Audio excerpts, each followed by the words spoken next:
Our last caller, she said that she was with a friend very close to the first Obama election. A friend said, whatever you do, don't listen to Rush Limbaugh. Do not listen to Rush Limbaugh. The friend was obviously worried that I would persuade her friend not to vote for Obama. If they weren't worried about that, they would go, oh, listen to Limbaugh. This guy's the biggest wacko. You haven't lived until you've learned this is what this guy thinks.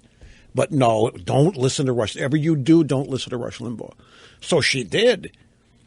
And she's been hooked ever since. Do you know that's what Obama said?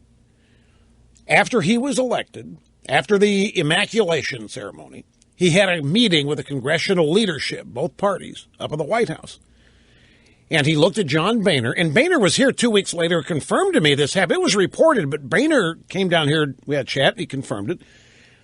Obama told the Republicans, don't listen to Rush Limbaugh. That's not how things get done here. You've got to stop listening to Limbaugh. And Boehner said to me, we don't know why he said that to us.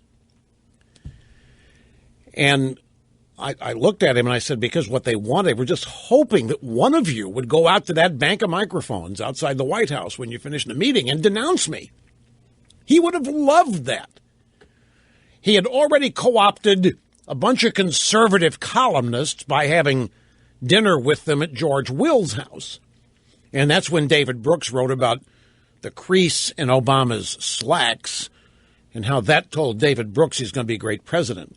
So Obama had chosen his conservative critics by having dinner with them, and he wanted to nullify all the others. So that's what he was trying to do.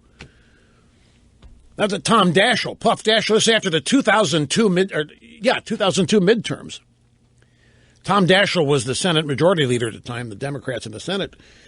And they had some focus group data after those elections that scared the heck out of them. Daschle actually went out to the microphones and admitted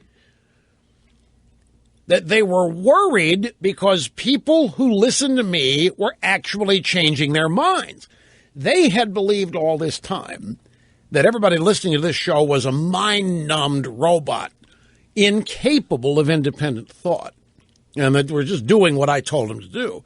They got some focus group data that showed there were a lot of former Democrats listening to this program, and Tom Daschle was very much worried about it. So it has been an admonition of Bill Clinton. Was constantly trying to get people to stop listening to me. And that's why I say I wonder how many people have been told not to, out of curiosity, did, and now are loyalists, if you will.